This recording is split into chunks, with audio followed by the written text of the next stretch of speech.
वेदान्तलक्ष्मणमुनीन्द्रकृपाद्बोधम् तत्पादयुग्मदरदीर्भवृङ्गराजम् त्रयन्तयुग्मकृतभूरिपरिष्वन्तम् श्रीरङ्गलक्ष्मणमुनिम् शरणम् प्रपद्ये।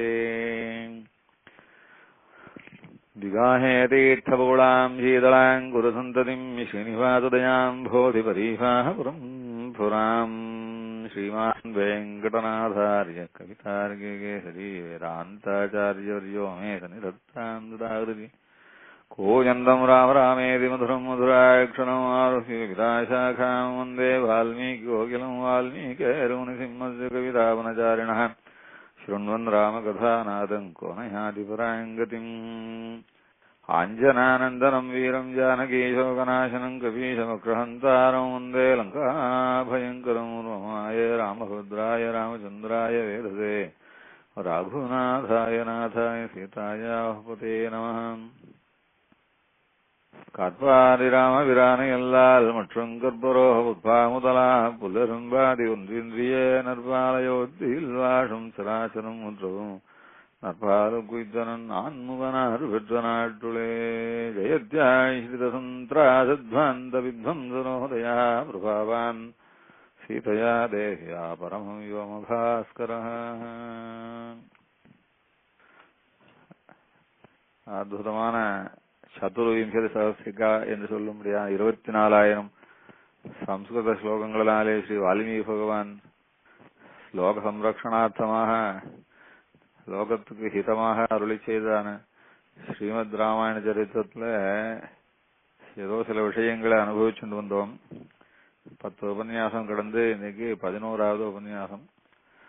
தலைப்பு சொல்லாமல் சொன்ன ராமாயணம் என்பதாக வச்சுட்டு ஆரம்பிச்சோம்.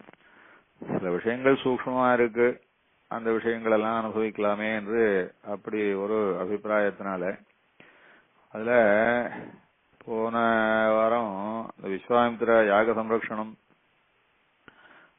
அந்த யாக சம்ரக்ஷணத்துல மாரீஜனை பெருமாள் தப்ப வச்சுட்டார், சுபாகு அவனை சம்ஹாரம் பண்ணார்னு பார்த்தோம். அப்ப முடிக்கச்சு ஏன் தான் இப்படி மாரீஜனை தப்ப வச்சாரோ என்று நினைக்க தோன்றது. இப்ப ஒரு முறை இல்ல 2வது முறையும் மாரீஜன் தப்பினார்னு மாரீஜனே சொல்றோம். ராவணன் மாரீஜனை வந்து நிர்பந்தம் பண்ணும் போது, அப்பா ராமனை என்ன நினைச்ச, ஏஷ விக்கிரகவான் தர்மஹா ராமோ விக்கிரகவான் தர்மஹா, அப்பா தர்மம் அப்பா அவன் வேற ஏதாவது சாமானிய மனுஷால்னு நினைச்சுடாத, சாட்சாத் தர்மம், தர்மத்தை அடிச்சு போட முடியாது, தர்மத்தோட மோத முடியாது, அதர்மம் என்னைக்கும் ஜெயிக்காது, ராமன் தர்மஸ்வரூபி என்று சொல்லி ரகாராதீன நாமானி தியாகம் ஜனேதியும். எனக்கு ரான்னு சொன்னாலே இப்பெல்லாம் பயமா இருக்குப்பா. ரத்னானிச்ச ரதாம் செய்வன், ரத்னம்னு சொல்ல வந்தா கூட அந்த முதல் ரா என்ன பயப்படுத்துறது. ரதான்னு சொல்ல ரத தேரை பத்தி சொல்றது, ரான்னு ஆரம்பித்தான்னா ரதான்னு சொல்ல வந்தான்னா பயமா இருக்கு. ஐயோ ராமனை சொல்றாளோ அப்படின்னு. விரக்ஷே விரக்ஷேச்ச பசியாமி சேத கிருஷ்ணாஜினாம்பரம் குருஹீர் தனுடம் ராமம் பாஷாஹத்தைவாந்தகம். ஐயோ நிக்கிற பொருள் எல்லாம் பார்த்தா எனக்கு ராமனா தெரியுதுப்பா. ஐயோ ராமன் வந்துட்டானோன்னு பயப்படுறேன். ஏன்னா அந்த அளவுக்கு ராம பயம் பிடிச்சுட்டு ராம கீலி பிடிச்சுட்டு இருக்கேன். ஒரு முறை இல்ல 2வது முறை தண்டகாரண்யத்துல ராமன் வந்த போது ஆஹா இப்ப அவன் வானப்பிரஸ்த தர்மத்துல இருக்கான், அதனாலே நம்மள ஒன்னும் அடிக்க மாட்டான், சாது விரதத்தை கடைபிடிக்கிறான் என்று நினைச்சு அவனிடத்துல நான் அவனை இம்சை பண்ண போனேன். அப்பவும் ராமன் 3 பேரா நாங்கள் போனோம், 3 அம்பு விட்டான், 2 அம்பு 2 பேரை கொண்டு விடுத்து, ஒரு அம்பு என்ன மாத்திரம் அடிச்சு தள்ளி கொண்டு வந்து தள்ளி விடுத்து, 2 முறையும் ராமன் என்ன பழைக்க வச்சுட்டான் அப்படின்னு சொல்றான் மாரீஜன் ராவணன் இடத்துல. இந்த விஷயத்த போன வாரம் பேசிட்டு இருந்தோம். அதே விஷயத்தை தொடர்ந்து சொல்லலாம். 2 முறை எதுக்கு ராமன் மாரீஜனை தப்ப வைக்கிறார். முதல்ல இந்த விஸ்வாமித்திரர் வந்து தசரதன் இடத்துல எனக்கு ராமனை கொடுக்கணுமப்பா, யாக சம்ரக்ஷணார்த்தமாக கேட்கிறேன்னு சொல்லச்சேவே போல மாரீஜன் சுபாகு என்றவாள்லாம் வரா, அவள்லாம் எல்லாம் ராவணன் அனுப்பிச்சு வரான்னே சொல்றார் அவர். அதுக்காக சொல்றார், பௌலஸ்திய வம்ச பிரபவோ ராவணோ நாம ராட்சசா ச பிரம்மணா தத்தவரா திரைலோக்கியம் பாததே பிருஜம் மகாவலோ மகாவீரியோ ராட்சசைர் பகுவீர்விரதா ஸ்ரூயபேஜ மகாராஜா ராவணோ ராட்சசாதிபா. ராவணனை பத்தி அங்கேயே வருது. விஸ்வாமித்ரர் ராமனை கேட்க வந்த சமயத்திலேயே தசரத சபையிலேயே ராவணனுடைய பேச்சு அடிபடுறது, ராவணனை பத்தி அடிபடுறது. பெருமாள் சக்கரவர்த்தி திருமன் விஸ்வாமித்திரரோட புறப்படச்சேவே இந்த ராவண கூட்டம்னு ஒண்ணு உண்டு, அவருடைய உபதிரவம் தான் தாங்காம விஸ்வாமித்திரர் வந்து கேட்கிறாருன்னு தெரிஞ்சுட்டு தானே வராரு. அப்படி இருக்குச்சு, ராவணன் அனுப்பிச்சுட்டு தான் இந்த மாரீச்சாதிகள்லாம் வந்து உபதிரவம் பண்றான்னு தெரிஞ்சிருக்குச்சு. இப்போ அந்த மாரீச்சன் சுபாகு பல பேர் வந்து விஸ்வாமித்திரருடைய யாகத்தை வந்து கெடுக்கச்சே கூட்டமா வந்து கெடுத்துவாள்ல. மாரீச்சனை மாத்திரம் தப்ப வச்சுட்டு இது எல்லாரையும் சம்பாரம் பண்ணி போடுறது. மாரீச்சனை மாத்திரம் தப்ப வச்சுட்டு, ஒத்தரை மாத்திரம் தப்ப வச்சுட்டு மத்த எல்லாரையும் அடிச்சு போடுறதுன்றதுடைய நோக்கம் என்னவா இருக்கும்? இந்த ஒத்தன் போய் சரி சொல்லுவான். அது மாத்திரம் இல்ல, இந்த ராட்சசாள்ல அவளுக்கெல்லாம் கரம் அதிகம். பத்த வைராகி ராட்சசாகன்னு வருது ராமாயணத்துல. அவெல்லாம் ரொம்ப கரம் வைக்கிறவா. ஒரு முறை அவமானப்படுத்திட்டாலோ அடி வாங்கிட்டாலோ ஓய மாட்டா. சத்ருவை தீர்த்து கட்ட வரைக்கும் புகஞ்சுட்டே இருப்பா, கொதிச்சுட்டே இருப்பா. மேல மேல ஏதாவது உபதிரவம் பண்ணணும்னு தான் பாப்பாளை ஒழி அடங்கி போக மாட்டாவ. அப்படி இருக்குச்சு. இதெல்லாம் பெருமாளுக்கு தெரியாதா? ராட்சதாளுடைய குணம் தெரியாதா? ஒரு காரணமும் இல்லாம யாரும் கேட்காம விஸ்வாமித்திரரும் ஒன்னும் சொல்லி ஒத்துக்காம விஸ்வாமித்திரர் சொன்னாரன்னா மாரீச்சனை தப்ப வச்சிரும் பரவாயில்லன்னு. அப்படி இருக்குச்சு. பெருமாள் தானே முடிவெடுத்து அந்த மாரீச்சனை அவர் தப்ப வச்சு விடுறாரு. அதுக்கு அவர் சொல்றார், லக்ஷ்மணா எனக்கு இந்த இடமும் மாரீச்சனை அடிக்கணும்னு தோணல, அதனால ஆட்டம் பார்க்கலாம், இவனை மானவாஸ்திரத்தினாலே தள்ளி விட்டுட்டு என்று பெருமாள் ஹந்தும் நோத்சகே என்னமோ இவன் அடிக்கணும்னு தோணலான்றார் அவர். ஏன் தோணல? தோணாம இருக்கிறதுக்கு காரணம் இருக்கணுமோ இல்லையோ? பெருமாளுக்கு யோஜனை பண்ணிருப்பாரோ இல்லையோ? அதனால ஒருத்தனை தப்பு, இந்த ராவணனுடைய கூட்டத்துல ஒருத்தனை தப்ப வச்சு அவன் ராவணனுக்கு போய் செய்தி சொல்லி அவன் வரட்டும் சண்டைக்குன்னு எதிர்பார்க்கிறார். அதான் காரணம். லோகத்துக்கு தீயவனான ஒரு ராவணன் ஒருத்தன் இருக்கான்னா, இந்த ரிஷிகளை எல்லாம் உபதிரவம் பண்ணக்கூடியவனா இருக்கான்னா, இந்த ரிஷிகளை உபதிரவம் பண்றதுக்கு தலைவனா ஒருத்தன் இருக்கான்னா, அந்த தலைவனை ஒழிச்சு கட்டணும்னு. இப்ப ராமன் பெருமாளா இருந்து தேவதைகள் சரணாகதி பண்ணியிருக்கா, அதனால அந்த ஞாபகத்தோட தான் பரம்பொருள் அப்படியே சாட்சாத் நாராயணன் அப்படின்ற எண்ணத்தோட வந்து இப்ப சஞ்சாரம் பண்ணிட்டு இல்ல. பெருமாள் ராமாயணத்துல மனுஷ பாவனையிலேயே பரிபூர்ண மனுஷ பாவனையில தான் இருக்கார். அப்படி இருக்குச்சே கூட ராவணனிடத்துல இவருக்கு ஏன் தீக்ஷ்ண கோபம்னா, விஸ்வாமித்திரர் வந்து என்ன சொல்றார், பௌலஸ்திய பிரபவா வம்ச பௌலஸ்திய வம்ச அந்த பௌலஸ்திய வம்சத்தை சேர்ந்த ராவணாதிகள் வந்து ரொம்ப உபதிரவம் பண்றா, யாகத்தை கெடுக்கிறான்னு. அப்ப யாகத்தை கெடுக்கக்கூடியவர்களுக்கு ராட்சதாளுக்கு தலைவன் ஒருத்தன் இருக்கான்னா அவனை சும்மா விடுவதான்னு அப்பவே பெருமாள் சங்கல்பிச்சு விட்டார். அதுக்காகத்தான் மாரீச்சன் ஒத்தனையாவது தப்ப வைக்கலாம்னு சொல்லி அவன் தப்ப வைக்கிறார். அதான் மாரீச்சன் அவனிடத்து. மாரீச்சன் ஏதோ ஒரு சுத்து வழியில ஒரு மாமா. அவன் ராவணனுக்கு மாரீச்சன் ரொம்ப சுத்தின உறவுல மாமா, நேர் மாமன் கிடையாது. இந்த ராவணனுடைய அம்மாவுக்கு கைகசின்னு பேர். அது உத்தர ராமாயணத்துல வரும், உத்தரகாண்டத்துல வரும். கைகசின்னு பேர் இவளுக்கு. சுமாலி, மாலி, மால்யான் அப்படின்னு நான் 3 பேர் அண்ணா தம்பிகள். அதுல அந்த சுமாலி அப்படி அந்த சுமாலிங்கிறவனுடைய பொண்ணு அவர், அந்த கைகசின்றவ பொண்ணு அவர். அந்த பெண்ணா அந்த ராவணனுடைய தாத்தா வந்து அந்த மால்யவான் ஒருத்தன். இதெல்லாம் ராமாயணத்துல வரும். அவன் மாத்திரம் பொழைச்சிருக்கான். இந்த சுமாலி மாலியெல்லாம் ஏற்கனவே செத்து போயிட்டார் இந்த ராமாயணம் நடக்கிற காலத்துல. அந்த கைகசியினுடைய பிரதர் கிடையாது மாரீச்சன். ராவணனுக்கு மாமான்னு சொல்லுவா. கைகசியினுடைய நேர் பிரதர் கிடையாது அவன். அவன் ஏதோ சுத்து வழியில வருவது. அதனால ஏதாவது 1 விட்ட மாமா 2 விட்ட மாமான்னு வேணா சொல்லணும். அந்த ராவணனுடைய மாமாவானபடினால இந்த மாரீச்சனை தப்ப வச்சான்னா மாரீச்சன் போய் சொல்லுவான், போய் சொல்லி வரட்டும்.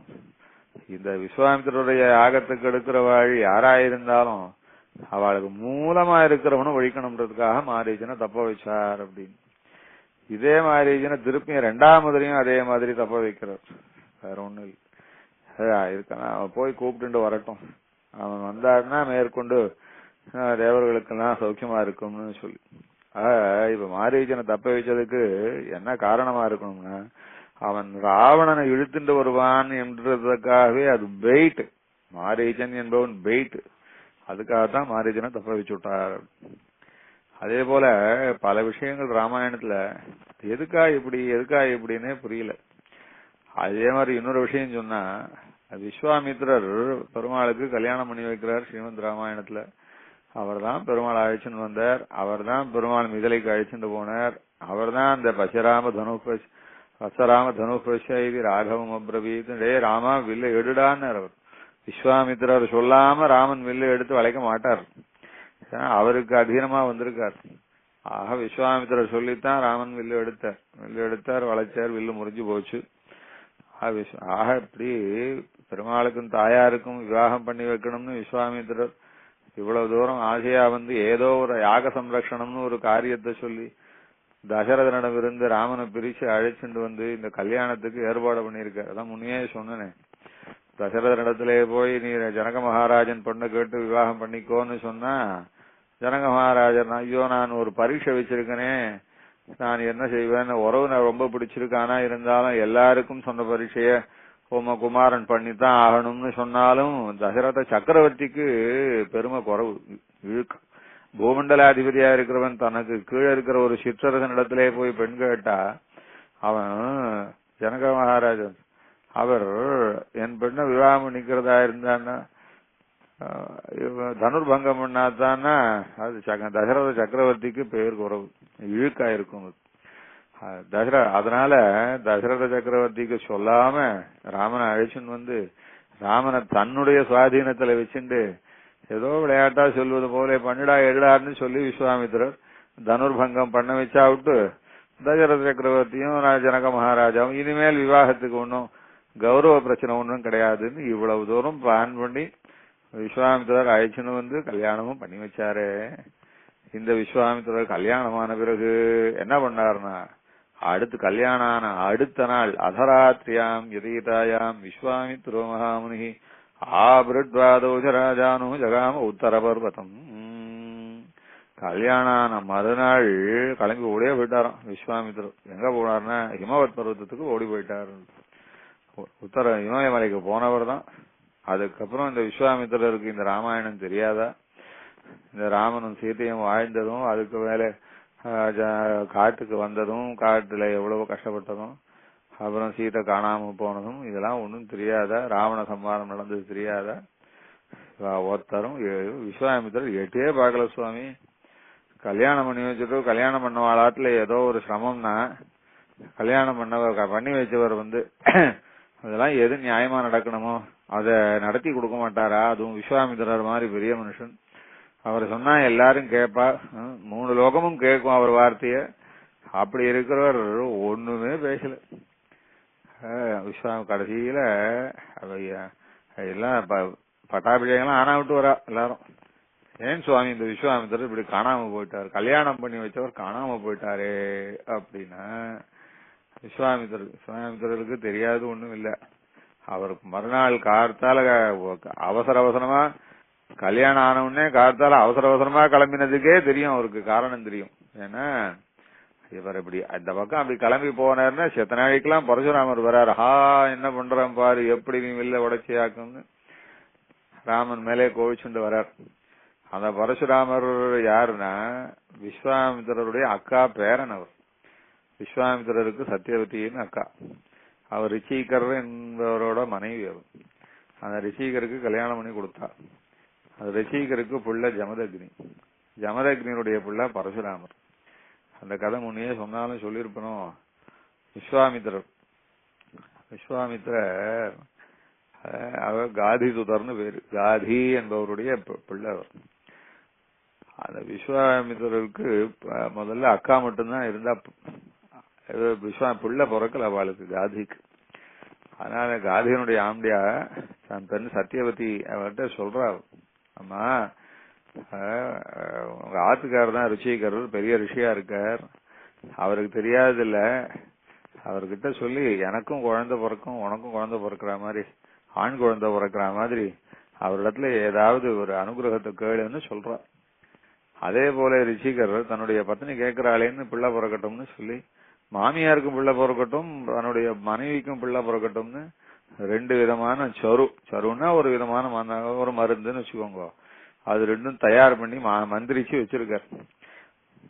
அப்படி இருக்க அவர் ரிஷிகர் பிராமணர். இந்த கார்கியனுடைய ஆம்பியா சத்தியவந்தனுடைய அம்மா அவ க்ஷத்ரிய. அவ அம்மா என்ன சொன்னா, எப்படியா இருந்தாலும் உனக்குத்தான் கெட்டுக்கார பிள்ளை பிறக்கணும்னு உங்க ஆத்துக்கார் மந்திரிச்சு வச்சிருப்பார், எனக்கு என்ன இருந்தாலும் சுமாரா இருக்கட்டும் ஒரு பிள்ளைன்னு பேருக்கு இருக்கட்டும்னு பண்ணி வச்சிருப்பார். நானும் இப்ப நான் ராஜாத்தியா இருக்கேன், எனக்கு பிள்ளை பிறந்தானா அவன் பெரிய ராஜாவா இருந்தானா சூரனா இருக்கணும். உன் பிள்ளை சூரனா இருந்து என்னமா பண்ண போறான், அவன் சாதுவா இருந்தாலே போருமே, பிராமணனோ இல்லையோ. அதனால உனக்கு என்ன மருந்து தயாரிச்சு வச்சிருக்கோரோ அதை நான் சாப்பிட்டுறேன், அப்ப எனக்கு பிள்ளை சூரனா பிறக்கும், உனக்கு சாதுவான பிள்ளை பிறக்கட்டுமே என்ன இப்போ என்று சொல்லி ரிஷிகரர் தன்னுடைய பத்னிக்கு வச்சிருந்த மருந்த அம்மா எடுத்து சாப்பிட்டுட்டா. அம்மாவுக்கு வச்சிருந்த மருந்த பொண்ணு கிட்ட கொடுத்துட்டா. இது இப்ப தெரிய வந்தது ரிஷிகர், ஐயோ இப்படி செய்வாளா, நான் என்ன அப்படி பட்சபாதமா செய்வேனா, நமக்கு பிராமண குழந்தை பிறக்கணும், அவளுக்கு நல்ல க்ஷத்ரிய வீரத்தோட நல்ல உக்ரமானதான பராக்கிரமசாலியான குழந்தை பிறக்கணும்னு நான் மருந்து பண்ணி வச்சிருந்தேன், இப்படி பண்ணிட்டங்களே என்ன செய்யறது, போச்சு போ.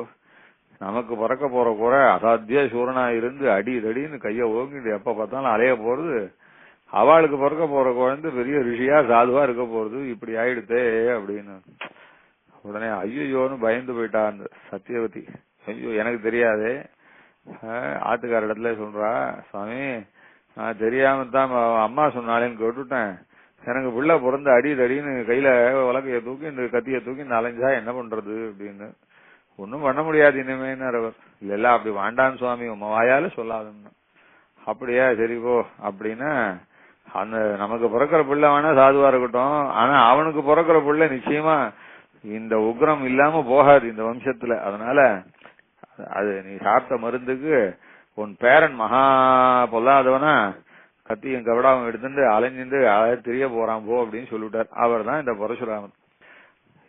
இந்த சத்தியவதியினுடைய அம்மாவுக்கு புள்ள பிறக்கும்னு சொன்னாலே ரொம்ப சூரனா பிறக்கணும்னு நினைச்சிட்டு கடைசியில பிராமணன் போல சாதுவா இருக்கிற புள்ள பிறக்கணும்னாரு, அவர் தான் இந்த விஸ்வாமித்திரர். ஆக சத்தியவதியினுடைய தம்பி விஸ்வாமித்திரர், சத்தியவதியினுடைய பேரன் பரசுராமர்.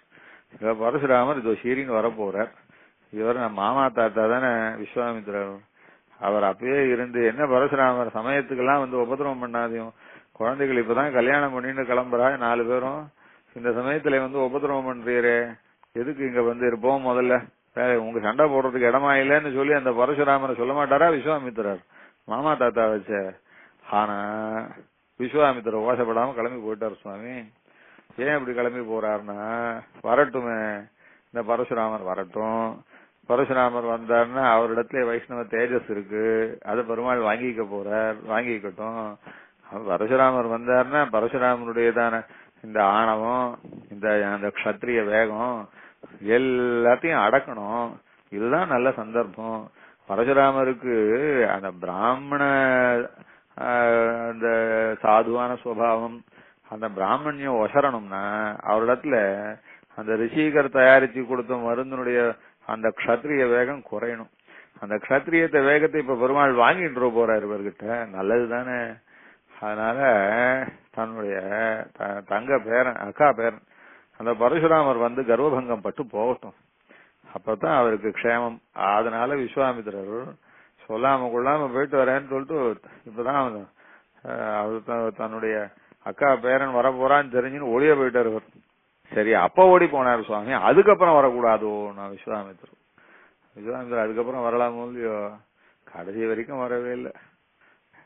ஏன்னா இதுதான் கதை, இதுதான் ராமாயணம். இனிமேல் ராமாயணம்ன்றது எத்தனையோ கலக்கங்கள்லாம் இருக்கும், எத்தனையோ மேடு பள்ளங்கள்லாம் இருக்கும், சோக மோகங்கள் இருக்கும், எல்லாம் நடந்துதான் ஆகணும்.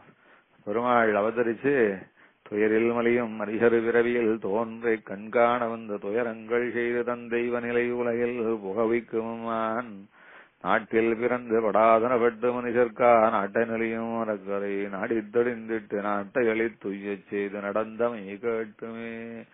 பெருமாள் மனுஷனா அவதரிச்சு மனுஷாளுடையதான சிரமங்கள் எல்லாம் அனுபவிச்சு மனுஷ பாவனையிலேயே இருந்து அத்தனை சிரமங்களுக்கு நடுவுல தர்மத்தை கொஞ்சமும் பரித்தியாகம் பண்ணாம எப்படியாகும் ஒரு மனுஷன் உத்தம தர்மத்தை பரிபாலிச்சான்னா அந்த தர்மமே அவனை எப்பேற்பட்ட ராட்சசனம் இருந்தும் காப்பாத்துன்றதான ராட்சசனை ஜெயிக்கலாம். தர்மம் காப்பாத்தும் மனுஷ தர்மம் தேவதா சக்தியுடைய ராட்சசனை கூட சம்மாரம் பண்றதுக்கு அனுகூலமா இருக்கும்னு காட்டணும்னு பெருமாள் வந்திருக்குச்சே. அவர் படுகின்ற சிரமத்தை எல்லாம் அவர் சங்கல்பிச்சுன்னு வந்திருக்குச்சே. நாம் அதிலே போய் நடுவுல அந்த சிரமத்தை எல்லாம் தீர்த்து வைக்கிறதுக்கு நாம் யார்? பகவத் சங்கல்பத்துக்கு விரோதமா செயல்படுறதுக்கு நாம் யார்? பகவானுடைய அவதார பிரயோஜனத்தை நாம் தலையிட்டு வேறு விதமா மாத்தக்கூடாது. அதனால ராமனுக்கும் சீதைக்கும் எத்தனை கஷ்டம் வந்தாலும் எல்லாம் அவ சங்கல்பிச்சு நடத்தின்னு இருக்கான்றதுனால தாம் தலையிடவே வேண்டாம், எங்கேயாவது கண்காணாம போயிடலாம்னு பெருமாளையும் தாயாரையும் ஆச்சரியமா கல்யாணம் பண்ண வச்சு கல்யாணம் பண்ணிட்ட அந்த திவ்ய சேவைய அப்ப திவ்ய தம்பதிகளுடைய திருக்கல்யாண வைபவத்தை மனசார சேவிச்சுட்டு ராமா சீதை பிரபோ என்று அந்த தியானத்தோடய சந்தோஷமா அவர் விஸ்வாமித்திரர் இமயமலைக்கு போயிட்டார். அதான் இதே போல ஏன் இவாள்லாம் தலையிடல ஏன் இந்த மாதிரி ராமாயணத்துல சிலதெல்லாம் கேப் இருக்குன்னு தோணும். அதே மாதிரி இன்னொரு விஷயம் என்னன்னா இந்த கூனின்னு ஒத்தி வருவோம். ஸ்ரீமத் ராமாயணத்துல பெருமாளை ஆசைப்படாதவான்றவா அயோத்தியில ஒத்தரம் கிடையாது. அவர் அயோத்தியில ஜனங்கள் ராமனை எப்படி ஆசைப்படுறான்றதையே 2 சர்க்கத்துல போட்டு காட்டுறார். ராமோ ராமோ ராமயதி பிரஜானாம் அபவன் கதா.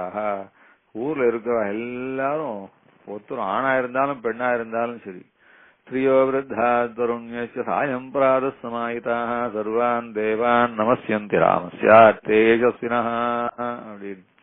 ஸ்ரீயோ விருத்தா தருண்யஸ்ய அயோத்தியில் இருந்த எந்த பெண்ணா இருந்தாலும் அவள் இளங்குமரியாயிருந்தாலும் அதை விட சின்ன பெண்ணாயிருந்தாலும் இல்ல ரொம்ப வயசான கல்வியா இருந்தாலும் எல்லா பெண்களும் ராமன் க்ஷேமமா இருக்கணும், ராமன் மங்களமா இருக்கணும், ராமன் தீர்காயுசா இருக்கணும்னு ராமனுடையதான க்ஷேமத்தை நினைச்சுட்டே தான் எப்பவும் கண் விழிச்சான்னா ராமன் க்ஷேமமா இருக்கணுமே ஆசைப்படுவாளாம்.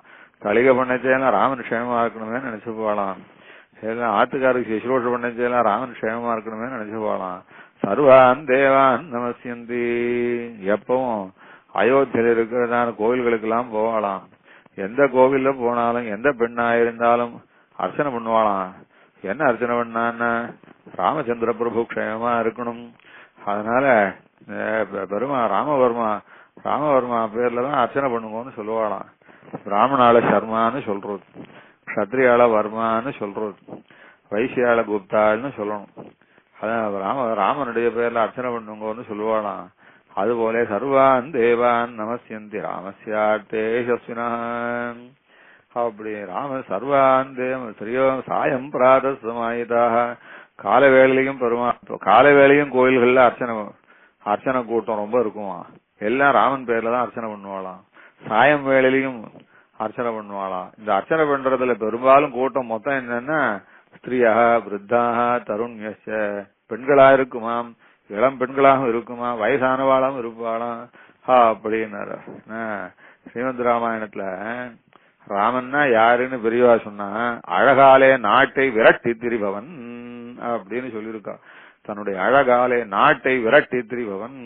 என்ன விரட்டுறாருன்னா யாரும் தப்பு செய்யக்கூடாது, எல்லாரும் தர்மிஷ்டால் இருக்கணும், யாரும் ஒரு அதர்மத்தை மனசால கூட நினைச்சு பார்க்க கூடாது. என்ன செய்வனாக்கும்னு பெருமாள் அழக காட்டி மிரட்டுவாராம். அழக காட்டி அவன் இவ்வளவு அழகா இருக்கானே, இந்த ராமன் இவ்வளவு தர்மிஷ்டனா இருக்கானே, இவ்வளவு தர்மத்துல ஆசை வச்சிருக்கானே, ராமனை போல நாமும் தர்மிஷ்டாளா இருந்தா தான், தர்மத்தை அனுஷ்டிச்சாதான், அதர்மத்தை செய்யாம இருந்தா தான் ராமனுக்கு நம்ம பிடிக்கும் அப்படின்னு சொல்லி அதான் சொன்ன. யாரும் ஊர்ல ஒருத்தர் கோவிச்சுக்க மாட்டாளாம்.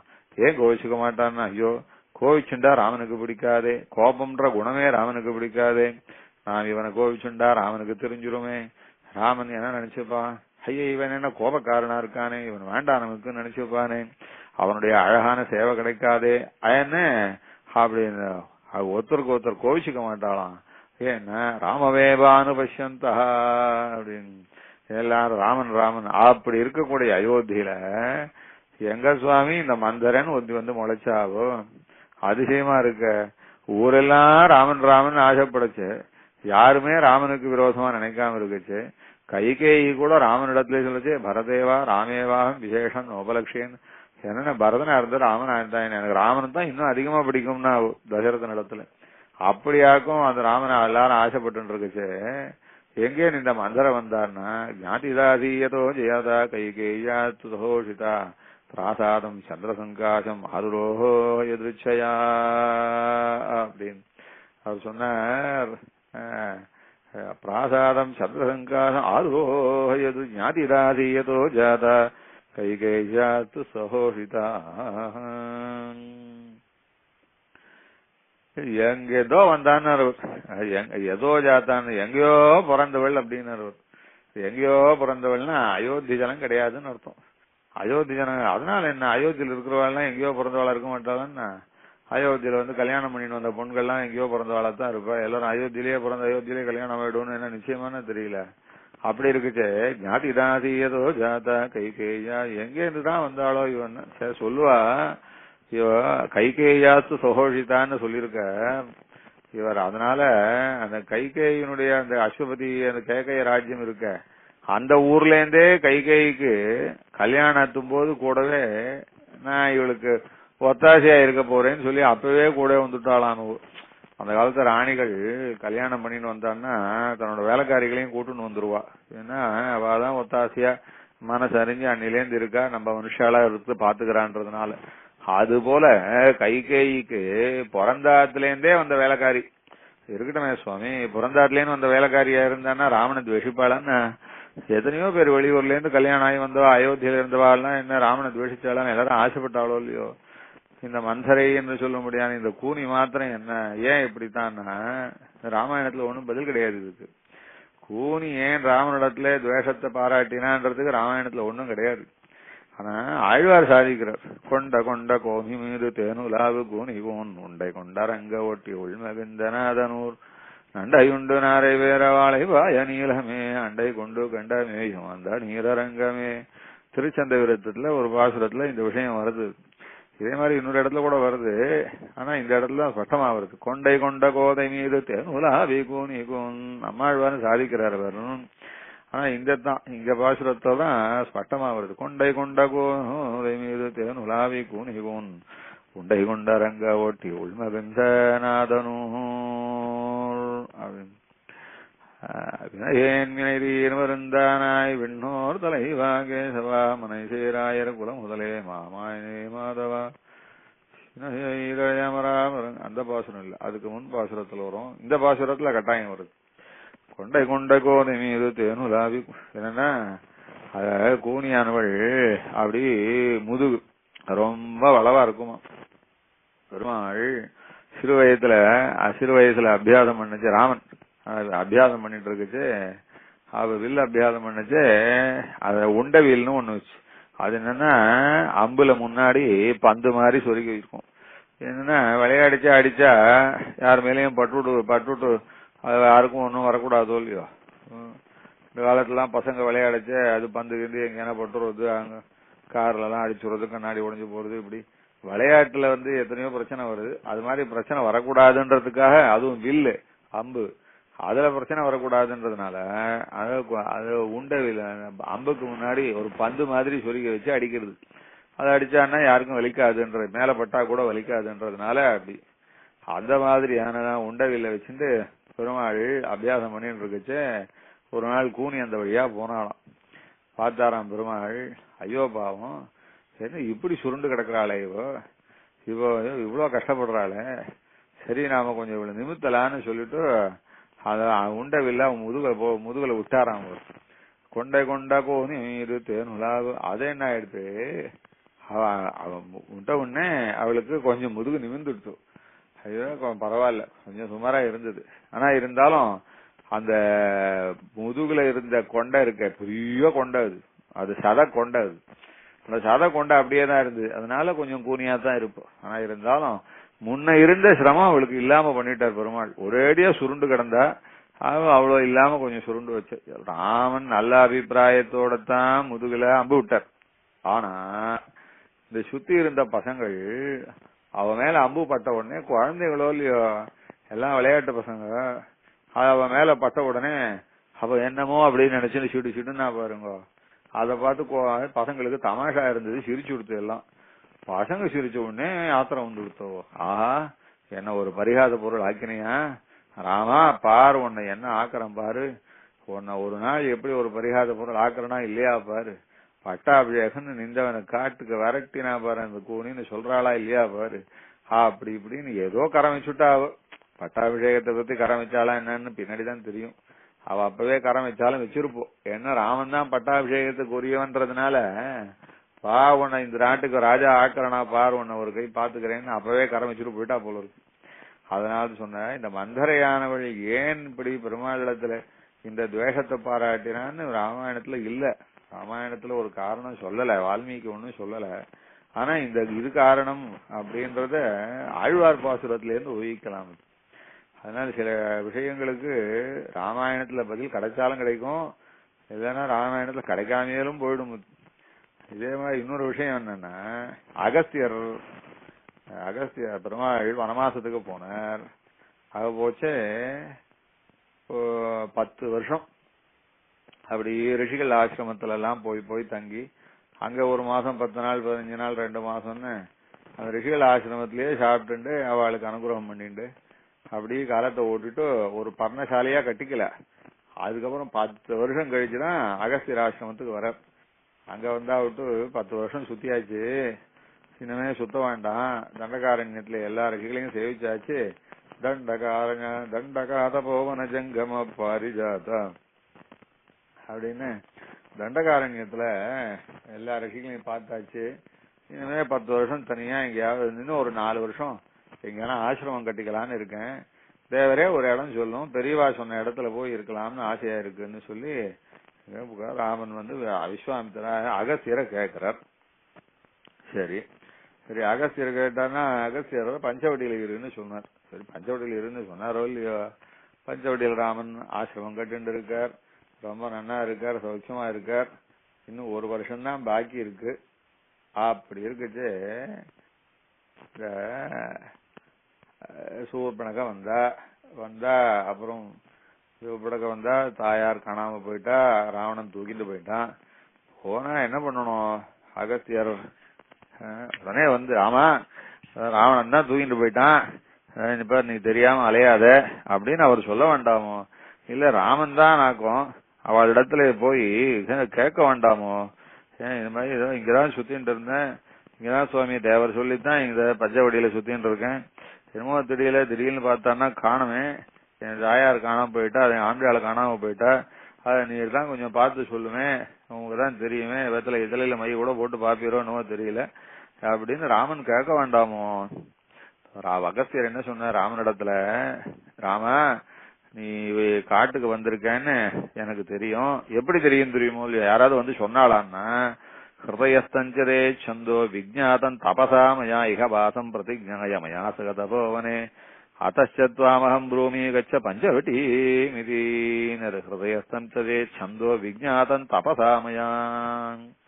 ராமா நீ அயோத்தியிலிருந்து புறப்பட்டது, காட்டுக்கு வந்திருக்கிறது, அங்க தண்டகாரண்யத்துல எல்லா ரிஷிகள் எல்லாம் பார்த்து சேவிச்சு இங்கேயே சுத்தின்னு இருக்கிறது எல்லாம் எனக்கு தபஸ்னாலே தெரியும்ன்றார் அவர்.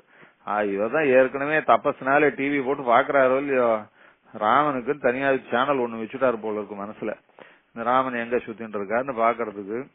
அப்படி இருக்குது ராமனை சேவிச்சுட்டு இருக்கிற டிவி போட்டு ராமனை சேவிச்சுட்டு இருக்கிறவர், ராமனுக்கு சீதை அவ காணாம போனான்னா உடனே ஓடி வந்து சொல்ல வேண்டாமோ, ராமா ராவணன் வந்து தூக்கிட்டு போயிட்டான்னு சொல்ல வேண்டாமோ? அவர் தான் சொல்லலன்னா ராமன் கேட்க வேண்டாமோ? சுவாமி நீர் சொல்லித்தான் உங்க ஆசிரமத்து பக்கத்துல, இப்ப பக்கத்துல 40 மைல் அகஸ்திய ஆசிரமத்துக்கும் ராமனுடைய பஞ்சவடிக்கும் 40 மைல். 40 மைல் தான். இந்த 40 மைல்ல போய் பரசுர விஸ்வாமித்திரர் அகஸ்தியர் இடத்துல போய் இவர் என் சீதையை காணமேன்னு கேட்காம இந்த ராமன் இந்த பக்கமே அந்த பக்கம் திரும்பியே பார்க்காம கோதாவரி நதிக்கரை இந்த பக்கமே வந்து இங்க வந்து கடைசியில அனுமாரை பிடிச்சு ஏதோ சுக்ரீவனை பிடிச்சு அனுமாரை பிடிச்சு அப்புறம் சீதையை தேடி கண்டுபிடிச்சு ராவண சம்மாரம் அப்ப பண்றதுக்கு அவர் கடைசியா ராவணனை அடிக்கிறதுக்கு அம்பு எடுக்க போறார். யுத்தம் பிரமாதமா நடந்துட்டு இருக்கு. ராவணன் ஏற்கனவே அடி வாங்கிட்டு மூச்சு இல்லாம அவன் சாரதியானவன் ராமனை அப்புறம் தள்ளிட்டு போயிட்டான் தேர்ல. அப்படி இருக்கச்சே திருப்பி அவன் சண்டைக்கு வரப்போறான். கொஞ்சம் ஓய்வு எடுத்துன்னு சண்டைக்கு வரப்போறான். அப்ப ததோ யுத்த பரிஷ்ராந்தம் சமரே சிந்தையா அந்த சமயத்துல ராமனுக்கு அகஸ்தியர் வந்து இந்த சூரிய நமஸ்காரமா இருக்கக்கூடியதான ஆதித்ய ஹிருதயத்தை உபதேசம் பண்ணி, அப்ப அவங்க பெரியவாள் சூரியன், அவர் சூரியன் அபாரமான தேஜஸ், பெரியவாளுடைய ஆசீர்வாதத்தோட உங்க பித்திருக்கல்லையே பெரியவர் அவர் தான், அவருடைய ஆசீர்வாதத்தோட இந்த ராவணனை சம்மாரம் பண்ணுப்பான்னு இந்த ஆதித்ய மண்டலாந்தர்வர்த்தியான எம்பெருமான் லட்சுமி நாராயணனை பத்தி ஸ்தோத்திரமான இந்த ஆதித்ய ஹிருதயத்தை ஒரு உபதேசம் பண்ண. ஏன் சுவாமி இது சீதை காணாம போனதுலேருந்து இந்த அகத்தியர் என்ன பண்ணிட்டு இருந்தார்? ராமன் ஒரு வருஷமா அழுதுட்டு இருக்கார், ஒன்னுத்தையும் காணும். அதுக்கெல்லாம் ஒண்ணும் இல்ல, அப்பெல்லாம் வராத இவர் இல்ல. அகஸ்தியரும் ராமனை போய் கேட்கல, ராமனும் அகஸ்தியரை போய் கேட்கல. அது மாத்திரம் இல்ல, ராமன் இந்த அகஸ்தியரை மாத்திரம் இல்ல, எந்த மகரிஷியும் பார்க்கல. தண்டகாரண்யம் போற ரிஷிகள் தானே. ஒரு ரிஷியாவது சீதை காணாம போனதுக்கு அப்புறம் ராமனிடத்துல வந்து என்ன ராமா சௌக்கியமா இருக்கியான்னு ஒரு வார்த்தை கேட்கலையே. எல்லாம் அப்ஸ்காண்டிங், மொத்த பேரும் அப்ஸ்காண்டிங், ஒருத்தரும் தலையே காட்டல. இது என்ன சுவாமி ஏன் தான் இப்படின்னா வேற என்ன, பெருமாளை இப்படியே கொண்டு போய் ராவணன் கிட்ட விட்டுணும்னு எல்லாருக்கும் ஒரே பிளான் தான். இதுல செகண்ட் பிளானே கிடையாது. அதனால எந்த ரிஷியும் ராமனை தேடிட்டு வரவே இல்லை. சரி ரிஷிதான் ராமனை தேடின்னு, ராமனா ரிஷிகளை தேடிட்டு போலாமேன்னா அது யாராவது தேடின்னு போனா ஆப்டுவாளான்னு தெரியல. ஒருத்தராவது ஒழிஞ்சுக்கிறதுலயே தயாரா இருக்காள, ராமன் தேடின்னு போனா ஆப்டுவாளா? அதனால ராமனுக்கும் ரிஷிகளை கிடைக்கல, ரிஷிகளை ராமனை பார்க்க வரல. அதனாலதான் சுவாமி இந்த அகஸ்தியர் வசிக்கிறதுக்கு பஞ்சவட்டியில இடைஞ்சொன்னவர். அதுக்கப்புறம் ஆள் அப்ஸ்காண்டிங், எங்க போனாரு ஏது போனாரு ஏன் இவன் கண்ணிலே படல ராமாயணத்துல. அது ஒரு விஷயம். அதே போல இன்னொரு விஷயம் என்னன்னா, இந்த சூர்பனகன் ஒருத்தி வந்தாலே, இந்த சூர்பனக வந்தா சூர்பனகைய பெருமாள் தப்ப வச்சுட்டார் சுவாமி. இந்த மாரீஜனை தப்ப வச்ச மாதிரி தான் இது. சூர்பனக ரொம்ப மோசமானவள்னு தெரியும். அதுவும் அது புருஷாலே கரம் வைக்கிறவான்னா பொன்னாடிகளை கேட்கவா வேண்டாம். அவள்லாம் கரம் வச்சான்னா யாருக்கும் தாங்காது. அப்படி இருக்கு அந்த சூர்பனகைய தப்ப வச்சுட்டார் பெருமாள். ஏன் தப்ப வச்சார்னா, அவ சூர்பனக வந்த போது என்ன சொல்லின்னு வந்தா தெரியுமோ இல்லையோ? அப்படின்னு அங்கதான் விஷயம் இருக்கு. சூர்பனக வந்த போது என்ன சொல்லின்னு வந்தா, ராவணோ நாமமே பிராதோ ராட்சதோ ராட்சசேஸ்வரா, எங்க அண்ணா ராவணன்னு சொல்லின்னு வந்தாவு. ஆஹா வந்தியான்னு நினைச்சா ராமன். ரொம்ப நாளா இந்த ராவணனை தான் வர வைக்கணும்னு நினைக்கிறேன். நான் ஒன்னும் வரக்கானோ என்னோட சண்டைக்கு, நானும் சண்டைக்கு போக கூடாது. ஏன்னா தாயார் சொல்லியிருக்கா, பக்கத்துல தாயார் சொல்லியிருக்கா, யாரோடையும் நீங்களே வலு சண்டைக்கு போக கூடாது அப்படின்னு சொல்லியிருக்கா.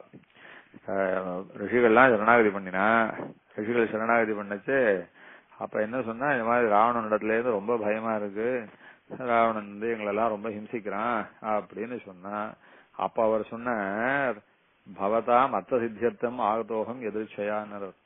நான் வனவாசத்துக்கு வந்திருக்கிறதே எதுக்காகன்னா, உங்களுக்கெல்லாம் சகாயம் பண்ணி ராட்சசால சம்மாரம் பண்றதுக்கு தான். அதனால வனவாச காலத்துக்குள்ளேயே ராட்சசால ராவணன் உள்பட மொத்த பேரையும் சம்மாரம் பண்றேன்னு சொல்லி அவர் ரிஷிகளிடத்துல இவர் ஏற்கனவே பிரதிஜை பண்ணியிருக்கார். அவர் ராவண சம்ஹாரம் பண்றேன்னு பிரத்யட்சமா சொல்லி ஒழியோ, அவ வந்து ராவணன் அனுப்பிச்சு ஜனஸ்தானத்துல ராவணனாலே எங்களுக்கு எல்லாம் ரொம்ப பயம் இருக்கு, ராட்சசால் ரொம்ப எங்களை இம்சை பண்றா, ஏய் பஷ்ய சரீராணி முனீனாம் பாவிதாத்மனாம் ராட்சதைர் ஹன்யமானானாம் பகூனாம் பகுதாவதேன்.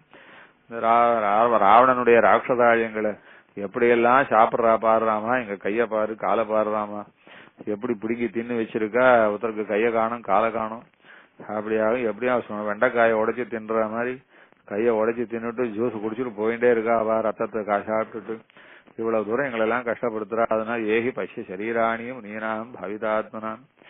அவ கடிச்சு போட்ட ரிஷிகளுடையதான சரீரங்கள் அங்கங்க தண்டகாரண்யத்துல பார்க்கலாம், நீ அங்கங்க இருப்பா, அப்படியே கீழே கிடக்கும் ரிஷிகளுடைய சரீரம். அதனால இந்த ராட்சதாலெல்லாம் நீதான் ராமா எல்லாரையும் ஒழிச்சு கட்டணும்னு ரிஷிகள் சரணாகதி பண்ண. ரிஷிகள் அப்போ பெருமாள் சொன்னார், அவசியம் கட்டாயம் பண்றேன். அதனால நீங்கள் கேட்கும்படியா நான் பண்ணிட்டேனே, நான் அல்லவா உங்களை கேட்கணும்.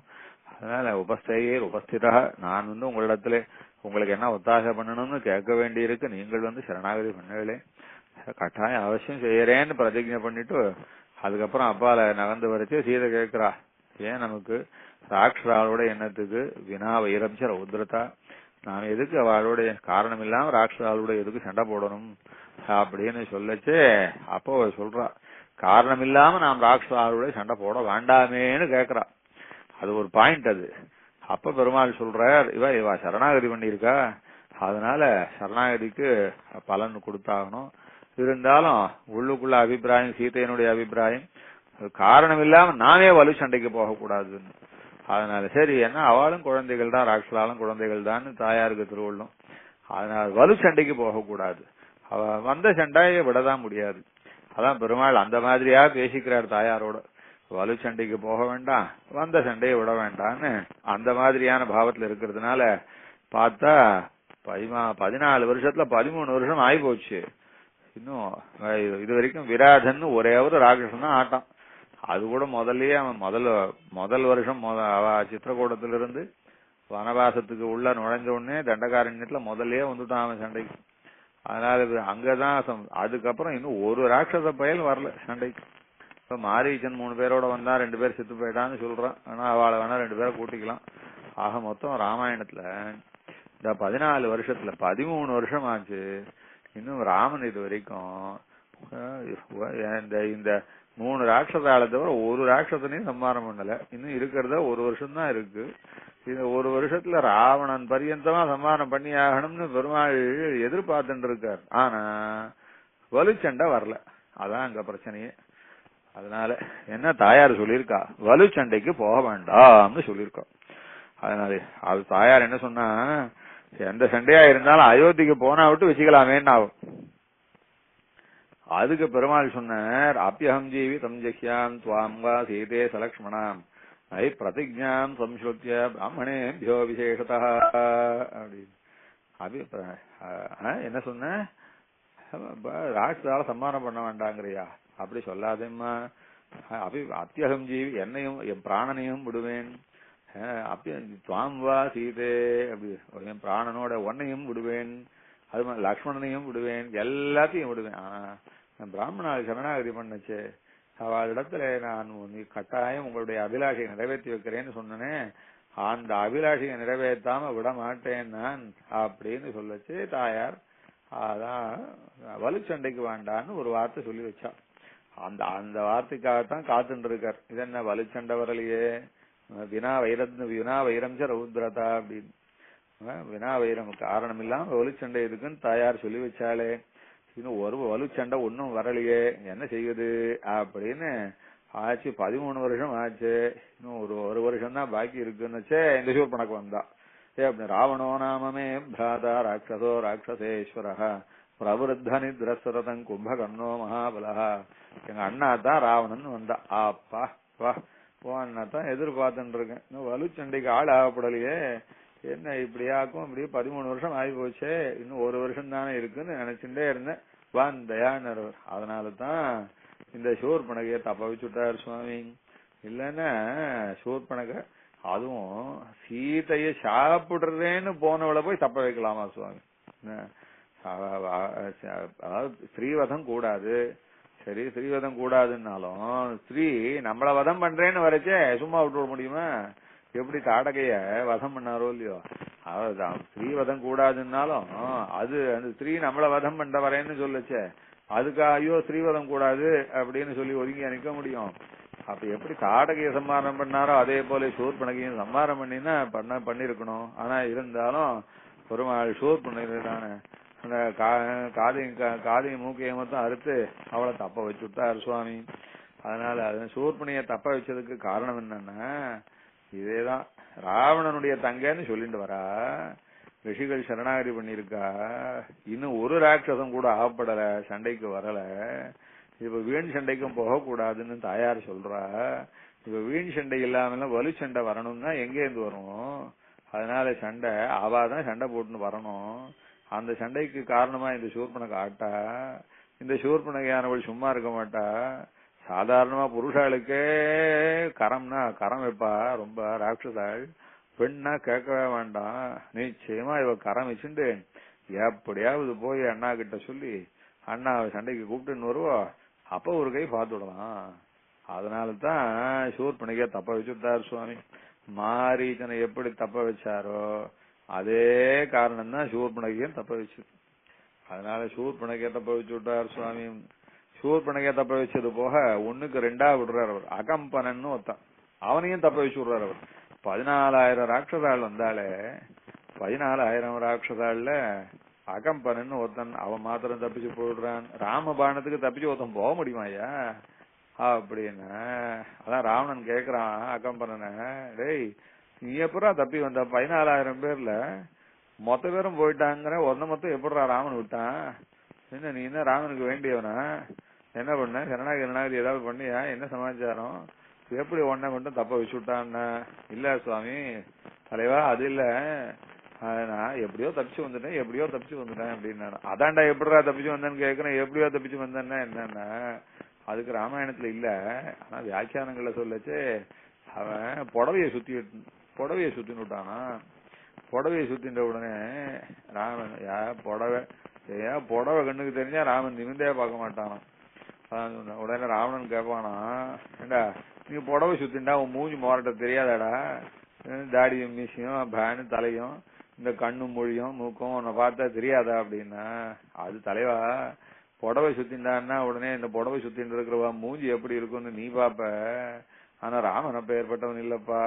புடவைன்னு கண்ணுக்கு தெரிஞ்சாலே இதுக்கப்புறம் மூஞ்சி பாக்குறவன் இல்ல. அதனால அவன் என்ன பார்க்கல, நான் தப்பிச்சு வந்துட்டேன் அப்படின்னு சொல்றான். இருக்கட்டும், எப்படியா இருந்தாலும் புடவை சுத்திக்கிற வரைக்கும் விட்டு வைப்பாருன்னா ராமன், எப்படித்தான் இந்த அகம்பனையாக்கும் விட்டு வச்சாருன்னா? அதான் ஒண்ணுக்கு ரெண்டா அனுப்புறாரு. இந்த மாரீச்சனை தப்ப வச்சு மாரீச்சனை தப்ப வச்சு ராவணன் நடப்பு கூட்டு வான்னு அப்படி சூக்ஷமா அனுப்பி வச்சா போல சூர்பனகைய தப்ப வச்சு ராவணன் இடத்துல போய் சொல்லி சமாச்சாரம் சொல்லி வரட்டுமேன்றா போல. அதுக்கு மேல ஒண்ணுக்கு ரெண்டா அதே ஒண்ணுக்கு ரெண்டா இவன் போய் சொல்ல வேண்டியவா இவா என்ன வேணா சொல்லிட்டு ஏதாவது சொல்லி அழைச்சுன்னு வரணும். அதனால ஒரு ஜென்ஸ் ஒரு லேடி ரெண்டு பேரையும் தப்ப வச்சுட்டாராம் பெருமாள். ஆக ராவணனை இழுக்கணும்னு பெருமாள் சங்கல்பிச்சு விட்டார். ஏன்னா ரிஷிகள் சரணாகதி பண்ணச்சு, ராட்சசால் எல்லாம் ராவணனாலதான் இங்க உபதிரவம் பண்ணிட்டு இருக்கான்னு சொல்லச்சு. இந்த ராட்சசால் ராவணனால உபதிரவம் பண்ணான்னா ராட்சசால மாத்திரம் அழிச்சா போறாது, ராட்சசாளுக்கு தலைவனை வேரோட பிடுங்கணும் என்று அந்த சங்கல்பத்தினால்தான் ஆகும். அதனால வந்தா வலி சண்டை வந்தா விடக்கூடாதுன்னு அப்படியாக்கும் சூர்பனகைய தப்ப வச்சுட்டாராக்கும். அப்புறம் இன்னொரு விஷயம் ஒண்ணு சொன்னா, அது சரி பெருமாள் இங்க இருந்து தேடிட்டு போனா சுக்ரீவனை போய் பார்த்தார். அப்புறம் சுக்ரீவன் 4 மாசம் தூங்கிட்டு இருந்தான் சந்தோஷமா. எல்லாம் இருக்கட்டும், 4 பக்கமும் சேனையை அனுப்பிச்சா. அப்புறம் அனுப்பிச்சு இந்த வானர சேனை 4 பக்கமும் போச்சு. அப்படி இருக்கு 4 பக்கமும் அனுப்பிச்சவாளுக்கெல்லாம் போய் தேடிட்டு வாங்கன்னு சொன்ன சுக்ரீவன் இங்க பெருமாள் இடத்துல ஹனுமாரை பத்தி சொல்லுச்சு. இந்த ஹனுமார் ரொம்ப கெட்டிக்காரன் அப்படின்னா உடனே பெருமாள் என்ன பண்ணாரா, கனையாளியை கழிச்சு கொடுத்தாராம் சுவாமி. விசேஷேன ஹனுமதி அர்த்தம் முக்தவா அப்படின்னு. ஹனுமான் ரொம்ப சூர சுவாமி, இவர் ரொம்ப கெட்டிக்காரர், இவர் போனா காரியம் சித்திக்காம இருக்காது. அதனால இவரிடத்துல இவர் போனா காரியம் சித்திக்காம இருக்காது, கட்டாயம் காரியம் சித்திக்கும் அப்படின்னு சொல்லி சுக்ரீவன் ராமனிடத்துல அனுமார சொல்லி தைரியம், இவாள்லாம் போறாளே, இவா போனவா யாராவது தேடிட்டு வருவாளா அப்படின்னு ஒரு சந்தேகம் இருக்கும் இல்லையோ. அதனால இப்ப அனுமாரை பத்தி இன்ட்ரோடியூஸ் பண்ணி விடுறாரு அவர். ஏற்கனவே அனுமார் தெரிஞ்சவர் தானே, இருந்தாலும் சர்வதா நிச்சிதார்த்தோயம் ஹனுமதி ஹரீஸ்வரः நிச்சிதார்த்ததரஸ்யாபி ஹனுமான் காரிய சாதனே ததேவ பிரசிதஸ்யாஸ்ய பரிஜ்ஞாதஸ்ய கர்மபிः भर्त्रा परिगृहीतस्य ध्रुवः कार्यफलोदयः ददौ तस्य ततः प्रीतः स्वनाम अंक उपशोभितम् अंगुलीयम अभिज्ञानम राजपुत्र्याः परन्तपः கிஷ்கிந்தா காண்டத்துல சொல்றார். சுக்ரீவனுக்கு ரொம்ப நம்பிக்கையா இருக்கு. சுக்ரீவனுக்கு சீதையை தேடி கண்டுபிடிச்சு ராமனிடத்திலே சொல்லணும்ன்றது அவனுக்கு கடமையாவும் இருக்கோ இல்லையோ.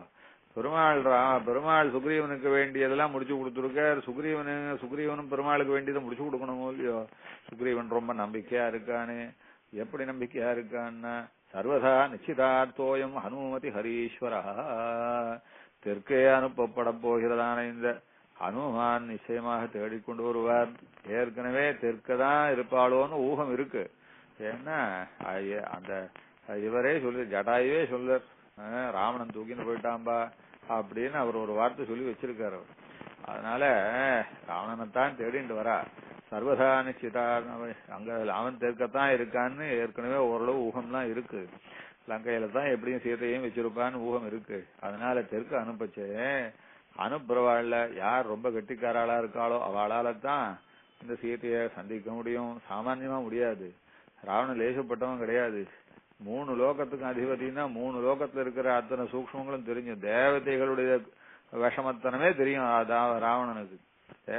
தேவர்கள் ஏதாவது தேவலோகத்துல விஷமம் பண்ணா கூட இங்க இருந்தே கண்டுபிடிச்சிருவான். அவ்வளவு சாமர்த்தியம் இருக்கிற ராவணனை ஏமாத்தி சீதையை கண்டுபிடிக்கணும்னா, சீதைய பார்க்கணும்னா அவ்வளவு சாமர்த்தியம் வேணும். ராவணனுடைய மாயைய மீறி நிக்கக்கூடிய சாமர்த்தியம் வேணும். ராவணன் என்ன இருந்த இடத்துல இருந்து என்ன நடக்கிறதுன்றத தன்னுடைய மாயா சக்தியினாலேயே கண்டுபிடிச்சிருவானே. மகர்ஷிகளை காட்டுல ரொம்ப பிரபாவசாலியாச்சு. அப்படி இருக்க ராவணனுடைய மாயா சக்தியை மீறி ஒருத்தன் அந்த லங்கையில பிரவேசிச்சு சீதைய கண்டுபிடிக்கணும், சீதைய பார்க்கணும் இங்க இருக்கான்னா அது யாரால முடியும்னா, அதான் சர்வதா நிச்சிதார்த்தோயம் ஹனுமதி ஹரீஸ்வரः நிச்சிதார்த்ததரஸ்யாபி ஹனுமான் காரிய சாதனே அப்படின்னு. சுக்ரீவன் ரொம்ப கான்பிடண்டா இருக்கார். ரொம்ப கான்பிடண்டா இருக்கான். ராமன் ஹனுமான் காரியத்தை கட்டாயம் முடிச்சு கொடுத்துருவார்னு. அப்புறம் ஹனுமார பார்த்தாராம். அப்படின்னு சரி, தலைவனுக்கு நம்பிக்கையா இருக்கு, தொண்டனுக்கு நம்பிக்கை இருக்கான்னு பார்த்தாராம். ராமன் பார்த்தான நிச்சிதார்த்த தரஷாபி. ஹனுமான் சுக்ரீவனோட கான்பிடண்டா இருந்தாராம். என் பிரபுவுக்கு நான் முடிச்சு கொடுக்காம நான் என்ன விடுவேனா சும்மா அப்படின்னு இருக்காராம் அவர். அதுபோல நிச்சிதார்த்த தரஷாபி ஹனுமான் காரிய சாதனே. சுக்ரீவன் எவ்வளவு கான்பிடண்டா இருந்தாரோ அதை விட கான்பிடண்டா இருந்தான் ஹனுமான். நிச்சயமா சீதையை கண்டே பிடிச்சுதான் தீர போறேன். என் பிரபுவுக்கு நான் இந்த கைங்கரியம் கூட பண்ணாம விடுவனா அப்படின்னு இருக்காராம். அதை பார்த்தாராம் பெருமாள். அதனால இவர் சமர்த்தர். எங்க இருந்தாலும் தெற்குதான் இல்ல, 4 திக்குல எங்க இருந்தாலும் 14 புவனங்கள்ல எங்க இருந்தாலும் ஹனுமான் சீதையை தேடி கொண்டு வந்து சீதையை தேடி கண்டுபிடிச்சிருவார், சமாச்சாரம் சொல்லுவார் என்று பெருமாள் தீர்மானம் பண்ணி, அதனால பெருமாள் ததோ தஸ்ய தத பிரீதः ஸ்வநாமாங்க உபசோபிதம் அங்குலீயம் அபிஜானம் ராஜபுத்ரியாः பரந்தவः. அதனால அவனிடத்துல கொடுத்தார் அப்படின்னு. அது சரி சுவாமி, ஹனுமான் கண்டுபிடிச்சிருவார்னா மத்தவா கண்டுபிடிக்க முடியாதுன்னு ஒண்ணு உண்டான்னா, யாராவது சீதை யார் கண்ணிலையாவது படமாட்டாளா அப்படின்னா எப்படி படமாட்டா. அதான் இந்த விஷயம். சீதை யார் கண்ணிலையும் படமாட்டா. ஹனுமான் கண்ணில் படும்படியானதான அதிர்ஷ்டம் ஹனுமானுக்கு இருக்கிற அதிர்ஷ்டம் மற்றவாளுக்கு கிடையாதுன்னு தீர்மானம் பண்ணிவிட்டார். சீதை என்ன சாமான்யமா கண்ணில் பட்டுருவாளா? எப்ப ஏற்பட்டா அப்படின்னா, இப்ப ஏற்பட்ட லோகேஸ்வரி ராஜராஜேஸ்வரி ஆச்சு. எப்ப சாட்சாத் தாயார் பரபிரம்மம் வைகுண்டத்திலேருந்து பெருமாளோட இறங்கி வந்திருக்காவோ, அப்ப ஏற்பட்டவளாக்கும் ஒரு சேவை கொடுக்கணும்னா அந்த சேவைக்கு உண்டான அதிர்ஷ்டம் வேண்டாமா? அந்த அதிர்ஷ்டத்துக்கு வேண்டியதான பக்தி வேண்டாமா?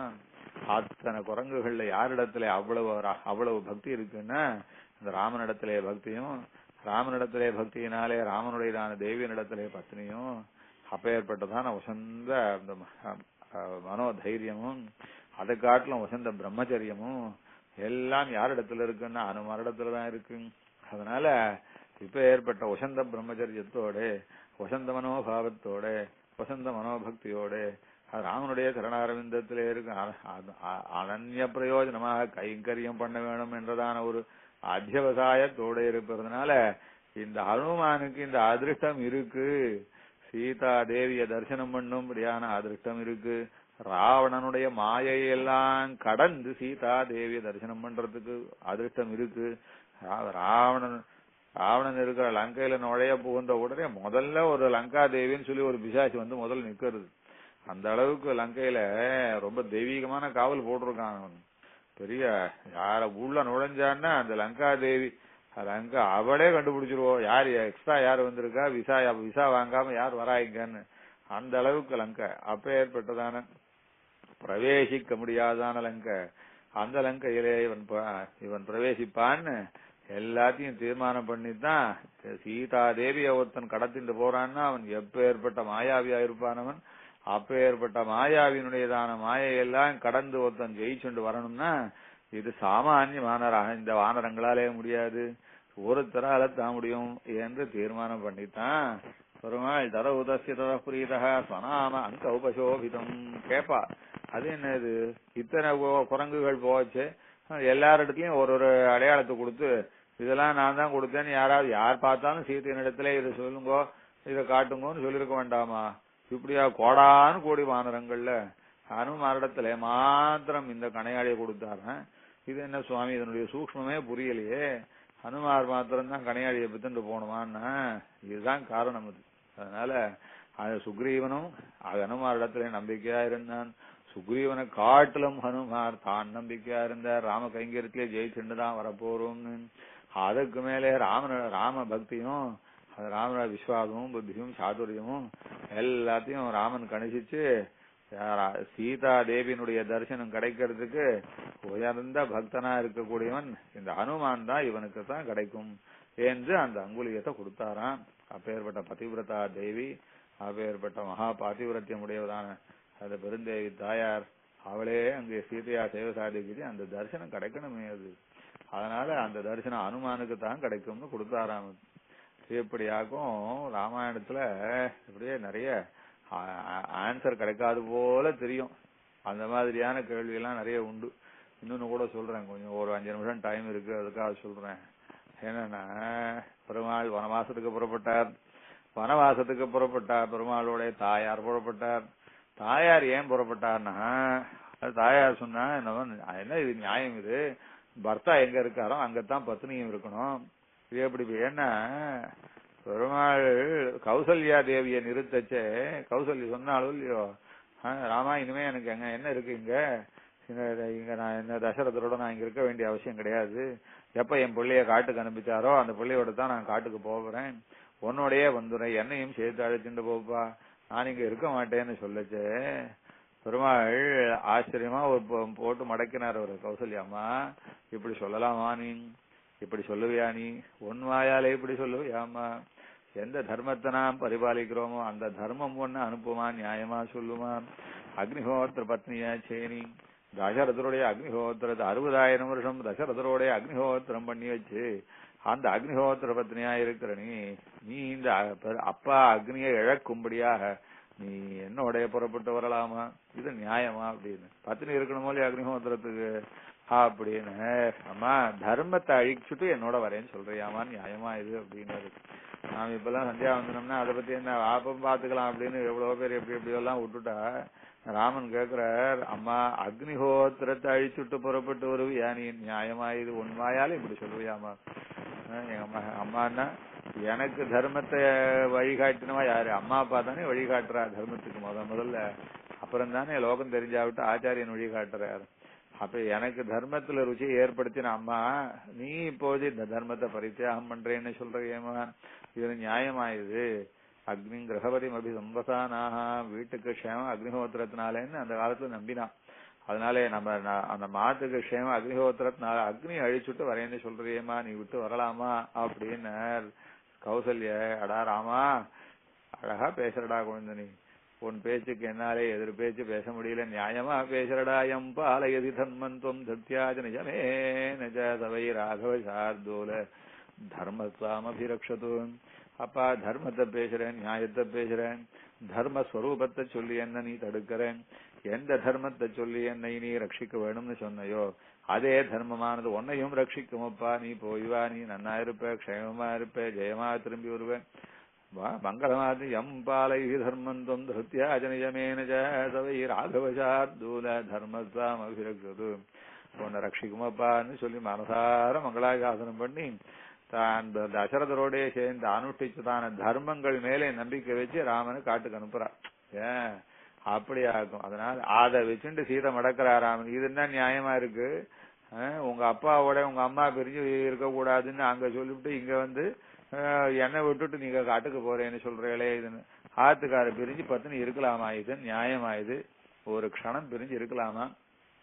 இது எந்த சாஸ்திரத்திலே சொல்லி இருக்கு நீங்க சொல்லுங்கோ. நான் பார்த்த ராமன், ஆஹா நான் அம்மாவை எதை கொண்டு மடக்கிறேனோ அதை கொண்டு தாயாரி போய் என்ன மடக்கிறா, சீதை என்ன மடக்கிறா, சரியா போச்சு, ஒன்னும் பதில் சொல்ல முடியாது.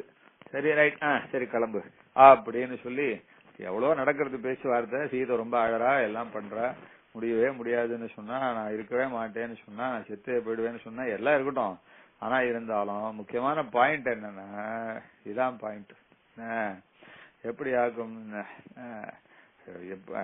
எந்த தர்மத்தினாலே அம்மா பிரியக்கூடாது அப்பாவேன்னு சொன்னீரோ அதே தர்மம் எனக்கும் உண்டோ இல்லையோ அப்படின்னு அப்படி மறைமுகமா அப்படி கேக்குறாவும்.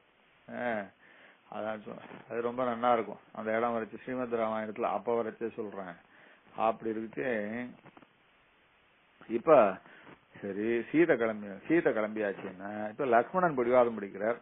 சரி லக்ஷ்மணன் கிளம்பினான்னா லக்ஷ்மணனுடைய பத்னி கூட வர வேண்டாமோ? ஏன் சுவாமி லக்ஷ்மணனுடைய இது என்ன, ராமன் பத்னியை விடாம கிளம்பணும், லக்ஷ்மணன் வந்து பத்னியை விட்டுட்டு கிளம்புவாரா? இது என்ன நியாயம் இது? எப்ப தம்பதிகள் பிரியக்கூடாது, தம்பதிகள் பிரிஞ்சா கிரகஸ்த தர்மத்தை அனுஷ்டிக்க முடியாது, அவளுடைய அக்னி காரியங்கள்லாம் கெட்டு போயிடும், எல்லாம் இருக்குன்னா அதே மாதிரியான பொறுப்பு லக்ஷ்மணனுக்கு உண்டா இல்லையா? லக்ஷ்மணன் ஏன் சுவாமி புறப்படச்சே என்ன ஆனாலே தெரியல. ராமாயணத்துல இந்த ஊர்மிளா, மாண்டவி, ஸ்ருதகீர்த்தி இவெல்லாம் என்ன ஆனானே தெரியல. இந்த ஊர்மிளான்றோ லக்ஷ்மணனை கல்யாணம் பண்ணிண்டா, மாண்டவின்றோ பரதனை கல்யாணம் பண்ணிண்டா, ஸ்ருதகீர்த்தி சத்ருக்னை கல்யாணம் பண்ணிண்டான்னு வார்த்தை வழி. அதுக்கப்புறம் இவாள்லாம் என்ன ஆனா ஏது ஆனா, என்ன ஆத்துக்காரோட பேசினாளா இல்ல என்னைக்காவது ஒரு நாள் சண்டையாவது போட்டாளா, ஒன்னும் சமாச்சாரமே தெரியாது. பரதன் வந்து கேகய ராஜ்யத்துல போய் இருந்தான் ராம பட்டாபிஷேகத்தும் போது அப்படின்னு சொன்னாலே, பரதன் கேகய ராஜ்யத்துக்கு போனாலே ஆம்டையால் அழிச்சுன்னு போனானா இல்லையா? அது போட்டும் பரதனோட லக்ஷ்மணன் சத்ருக்னன் போனான்னு சொன்ன, சத்ருக்னன் என்ன பண்ணா அவன் ஆம்பியால் அழிச்சுன்னு போனானா இல்லையா? ஒன்னும் போன மாதிரி ஒன்னும் சமாச்சாரமே இல்ல. பரதன் போனா சத்ருக்னன் போனா, பரதன் திரும்பி வந்தா சத்ருக்னன் வந்தான்னு தான் இருக்கே ஒழிய அதெல்லாம் என்ன பண்ணா இந்த லேடிஸ் எல்லாம் என்ன பண்ணான்னு ஒரு சமாச்சாரம் கிடையாது. அதை விட என்னன்னா, அவ சமாச்சாரம் இல்லைன்னா அவளை பத்தி ஒன்னும் சொல்ல வேண்டிய அளவுக்கு ஒண்ணும் இல்லைன்னாலும் லக்ஷ்மணன் ஊர்மிளாவை பத்தி சொல்லணுமோ இல்லையோ? லக்ஷ்மணன் வனவாசத்துக்கு புறப்பட்ட லக்ஷ்மணனோட பத்னி வர வேண்டாமா? பத்னி ராமனுக்கு என்ன தர்மமோ அதே தானே லக்ஷ்மணனுக்கும். ராமனுக்கு ஒரு தர்மம் லக்ஷ்மணனுக்கு ஒரு தர்மம்னு சொல்ல முடியுமா? அது அனுஷ்டானம் இல்லாத லக்ஷ்மணன் தலிகை பண்ணி போட்டா ராமன் தான் சாப்பிடுவாரா? ஆம்பியால விட்டுட்டு வந்துட்டான் சுவாமி. அதனால ஆம்பியாலோட கொடுத்தனம் பண்ணல அப்படின்னா, ஆம்பியாலோட கொடுத்தனம் பண்ணாதவனுக்கு என்ன சுத்தி இருக்கு, என்ன அனுஷ்டானம் இருக்கு, அவனிடத்துல என்ன அக்னி இருக்கு? அக்னி இல்லாதவன் எப்படி சுவாமி கைங்கரியம் பண்ணலாம்? அப்படின்னு ராமன் என்ன அப்படியே தான் மட்டும் ஆச்சாரமா இருக்கட்டும், தன்னை சுத்தி இருக்கிறவாள்லாம் ஆச்சாரமா இல்லைன்னாலும் பரவாயில்ல, ஏதோ கையெழும்பி அப்படி கொஞ்சம் திறமை நெட்டு வேஷ்டி உடிச்சுன்னு வந்து கைங்கரியம் பண்ணா போறாதா அப்படின்னு நினைக்கிறவரன்னு ராமன் அப்படி ஒத்துப்பாரன்னு? சுத்தம் ஆச்சாரம்னா அப்பேற்பட்ட ஆச்சாரமாச்சு, சுத்தம்னா சுத்தமாச்சு. வசிஷ்டருடைய ஆச்சாரமா ராமன் அப்படி இருக்குச்சு. வசிஷ்டருடைய ஆச்சாரத்தை லக்ஷ்மணன் கடைபிடிக்க வேண்டாமா? அப்படி இருக்குச்சு. எப்படி சுவாமி லக்ஷ்மணன் பத்னியை விட்டுட்டு எப்படி இருக்கலாம்? பத்னி இல்லாம என்ன தர்மத்தை பண்ணினா அது செல்லுபடி ஆகும்? அதுவும் விசேஷமா அக்னி காரியம் பத்னி இல்லாம நடக்காது. லக்ஷ்மணன் என்ன அக்னிஹோத்திரம் பண்ணிட்டு இருந்தார், எப்படி ராமனும் அக்னிஹோத்திரம் பண்ணிட்டு இருந்தார் வனவாசத்துல. அப்பப்போ வருது அக்னி காரியத்தை பார்த்தான்னு. லக்ஷ்மணன் என்ன அக்னி காரியத்தை பார்த்தான்? எப்படி சந்தியாவந்தனம் பண்ணாதுன்னு கூட இருந்தான்னா அவன் சாதம் பண்ணி போட்டா சாப்பிட முடியுமான்னு? அது லக்ஷ்மணன் சந்தியாவந்தனம் பண்ண அந்த அனுஷ்டிச்சா அப்படின்னு வருது. லக்ஷ்மணனும் பண்ணார், சீதையும் பண்ணார், ராமனும் பண்ணான்னு வருது. அந்த ராமாயணத்துல சீத்தை சந்தியாவந்தனம் பண்றா, சீத்தனம் சந்தியாவந்தனம் பண்றான்னு அடிக்கடி வருது. அது அப்பப்ப வருது. அதான் அந்த இதுல கூட வருது. அதாவது இப்போ சூர்பனக வராளே, சூர்பனக வரதுக்கு முன்னாடி ராமன் சீதையெல்லாம் எல்லாரும் ஒன்னா உட்கார்ந்துட்டு இருக்குச்சு. அப்படி வரும் அது. ஏதஸ்மின் ஆசிரமே ராவாசம் சிரம் துண சமத்தே தமேவ உக்ராம சந்தியாமுபாகமது அன்வாசிய பश्चिमाம் சந்தியாம் தத்ர வாசமகல்பயது சுதீக்ஷ்ணஸ்யாஸ்ரமே ரம்யே சீதையா லக்ஷ்மணேன அப்படி. இது சுதீக்ஷ்ணாசிரமத்துல வர ஸ்லோகம் இது இல்லையா? ஆமா, சுதீக்ஷ்ணாசிரமத்துல சீதை லக்ஷ்மணன் ராம அவ எல்லாரும் அவாவா அனுஷ்டானம் பண்ணிட்டு எல்லாரும் சந்தியாவந்தனத்தை பண்ணினா அப்படின்னு வருது. அத தேக்னிம் சுராம் செய்வ வைதேகி ராமலக்ஷ்மணோ கால்யம் விதிவதபியர்ச்ச தபஸ்வி சரணே பனே அப்படி எல்லாத்தையும் ராமன் அக்னி காரியம் பண்ணான்னா சீதையும் கூட இருந்தான்னு வருது. அப்படி இருக்குச்சே. இப்படி அனாச்சாரமா இருக்காரு லக்ஷ்மணன். ஆம்படியால விட்டுட்டு ஓடி போயிட்டான்னா அனாச்சாரம் தானே. அது ஆண்டியாளுக்கு அனாச்சாரம், ஆத்துக்காருக்கு அனாச்சாரம். இது 2 பேருக்கு அனாச்சாரம். இது இன்னும் ஒருத்தருக்கு மாத்திரம் அனாச்சாரம் நினைச்சுக்க வேண்டாம். இந்த காலத்துல இந்த மாதிரி நிறைய நடக்கிறது. இது 2 பேருக்கு அனாச்சாரம் 2 பேருக்கும் பாபம். அந்த பாபம்னா அதுக்கு மேல அது அசுத்தி எல்லாம் உண்டு. அப்படி இருக்க இந்த லக்ஷ்மணன் இப்படி இருக்காரே சுவாமி, அப்படி விட்டுட்டு வரலாமா அப்படின்னா அதுக்கு அது ஒரு முக்கியமான பதில் ஒண்ணு இருக்கு. அது என்ன? அது முக்கியமான பதில் என்னன்னா, அது ஒரே ஒரு இடத்துல மாத்திரம்தான் சொல்ற. ராமன் அப்படி வனவாசத்துக்காக புறப்பட்டார். அது புறப்பட்டா குஹனுடைய ஆசிரமத்துக்கு வந்தா. அப்படி குஹனுடைய ஆசிரமத்துக்கு வந்தா விட்டு குஹனுடைய சிருங்கிபேரபுரம் ஆசிரமம் கிடையாது, சிருங்கிபேரத்துக்கு வந்தா. சிருங்கிபேரபுரத்துல அன்னைக்கு ஒரு நாள், இன்னைக்கு ராத்திரி ஒரு ஊருக்கு வெளியில தங்கி இருந்தா. அப்புறம் கங்கையை தாண்டியாச்சு. முதல்ல வனத்துல நுழையிறா. முதல்ல நுழைஞ்ச அன்னைக்கு 3 நாள் பட்னி. பட்டாபிஷேகம்னு எப்ப சொன்னாரோ தசரதன் அப்பையிலும் சாப்பிடல. எல்லாரும் 3 பேரும் பட்னி. அன்னைக்கு இந்த குஹனுடைய சிருங்கிபேரம் கங்கையை தாண்டி அன்னைக்கு ராத்திரி கொஞ்சம் சாப்பிட்டா. சாப்பிட்டுட்டு படுத்துட்டா தூங்கி போயிட்டா. 3 பேரும் தூங்கி போயிட்டா. அதுல என்னன்னா பெருமாள் தான் முதல்ல எழுந்தார். அவர் என்ன பண்ணார்னா, அதராத்யாம் யதீதாயாம் அவசுப்தமனந்தரம் பிரபோதயாமா சஜனைஹி லக்ஷ்மணம் ரகுபுங்கவ சௌமித்ரே ஸ்ருணுமன்யானாம் வல்கு வியாஹரதாம் ஸ்வனம் சம்பிரதிஷ்டாமஹே காலஹ பிரஸ்தானஸ்ய பரந்தவ பிரசுப்தஸ்து ததோ भ्रात्रा समये प्रतिबोधितः जहौ निद्रां च तन्द्रीं च प्रसक्तं च परिश्रमम्. அப்படின்னு ஒரு பதம் போட்டார், ஒரு ஸ்லோகம் போட்டார். 3 பேரும் தூங்கி போயிட்டாராம். ராமன் லக்ஷ்மணனை எழுப்பினாராம். சௌமித்ரே ஸ்ருணுவன்யானாம் வல்கு வியாஹரதாம் ஸ்வனம். அப்பா பறவைகள்லாம் சப்திக்கிறதப்பா, லக்ஷ்மணா எழுந்திருப்பா, நேரமா இருக்கு, கிளம்பலாம் போலாம் அப்படின்னு எழுப்புறாராம். உடனே அப்படி தூக்கி வாரி போட்டுதான் லக்ஷ்மணனுக்கு. வாரி சுருட்டி எழுந்தாராம். அப்ப விட்டாராம். என்னன்னா தூக்கத்தை விட்டார், சோம்பலை விட்டார், அப்புறம் சிரமத்தை விட்டார், எல்லாத்தையும் அப்படியே விட்டாராம் சுவாமி. எல்லாத்தையும் விட்டார். தூக்கத்தை விட்டார், அப்படின்னு எல்லாத்தையும் விட்டார். அது மாத்திரம் இல்ல, அது சாப்பாட்டை விட்டாருன்னு சொல்றா. ஏன்னா லக்ஷ்மணன் சாப்பிட்டதா இந்த 14 வருஷத்துல ஒரு இடத்துல கூட காணும். சாப்பிட்டா மாதிரியான ஸ்லோகம். என்னமோ அவள்லாம் ஆராதிச்சா, ரிஷிகள்லாம் ஆராதிச்சா, ராமனை சீத்தையும் ஆராதிச்சா, இப்படின்னு தான் போயிட்டு இருக்க வழியா. இந்த லக்ஷ்மணன் சாப்பிட்டார்னு ஒரு இடத்துல காணும். அதை வச்சு சொல்றா. இப்ப என்னன்னா, ஆகாரத்தை யார் விடுறாளோ, ஆகாரத்தோட நிதிரையும் விட்டார். நம்மாழ்வார் ஆகாரத்தோட நிதிரையும் விட்டார், 2த்தையும் விட்டுட்டார். ஆகாரத்தை விட்டவா, ஆகாரத்தோட நிதிரைய விட்டவா, இவாளுக்கு எல்லாம் அனுஷ்டானத்திலே குறைவினால அவளுக்கு ஒரு பாவம் கிடையாது. யார் சரீர தர்மத்துக்காக வேளைக்கு சாப்பிடுறாளோ அவ கட்டாயம் அனுஷ்டானத்துல குறை வைக்க கூடாது. இப்ப மார்கழிகள்லாம் தபசு பண்ணுவா, தபசு பண்ணச்சே சந்தியாவந்தனம் போயிடும். என்ன சுவாமி தபசு பண்ணுவா, கண்ண மூடின்னு உட்கார்ந்துட்டு இருக்கா, இது நல்ல பாசாங்க இருக்கு. சந்தியா காலத்திலே கண்ண மூடின்னு உட்கார்ந்துட்டு சந்தியாவந்தனம் பண்ணாம வீணடிச்சுட்டாலே பாப்பமாச்சேன்னா அப்ப அவ சரீர தர்மத்தை கடந்து இருக்கான்னு அர்த்தம். சரீர தர்மத்தை கடந்து இருக்கிறவாளுக்கு சரீர தர்மம், சரீரம்னா பசி தாகம் சோகமோகம் தூக்கம் அது மாதிரி இத பசி இதெல்லாம் தாண்டி இருக்கிறவா அனுஷ்டானத்துல குறைச்சிக்கலாம். அவளுக்கு குறைவதனால இன்னும் அவளுக்கு தோஷம் கிடையாது. நாமெல்லாம் அதான் தேசிகன் கேட்டார், தென்னாச்சாரிய சம்பிரதாயத்துல சொன்னா அதெல்லாம் எந்த அனுஷ்டானத்தினாலே ஒண்ணும் இல்ல, சரணாகதி பண்ணவாளுக்கு அனுஷ்டானத்தினால ஒன்னும் லாபம் அதிகப்படியா ஒன்னும் லாபம் கிடையாது, மோட்சம் நிச்சயம். அனுஷ்டானம் பண்ணலாம் விட்டா விடலாம், அதை பத்தி ஒண்ணும் இல்ல அப்படின்னு சொன்னா அதான் அப்ப தேசிகன் அதுக்காக தான் தேசிகன் சொன்னார். அது அப்படி இல்ல, எப்பொழுது சரீர தர்மத்தை பண்றோமோ சாப்பிடுறத விட முடியுமா? சரணாகதி பண்ணவா சாப்பிட்டா பரவாயில்ல சாப்பிடலன்னாலும் பரவாயில்லன்னு சொல்ல முடியுமா? அதனாலே ஆகாரமானது உள்ள போச்சுன்னா அப்போ அந்த ஆகாரம் உள்ள போறதுன்றதுனாலே அந்த ஆகாரம் எதனால பிரசாதமா தானே உள்ள போகணும். பிரசாதம் எப்படி வரும்? ஆராதனத்தினால தானே வரும். ஆராதனம் பண்ண அன்னத்துக்கு எதனால சுத்தி வருது?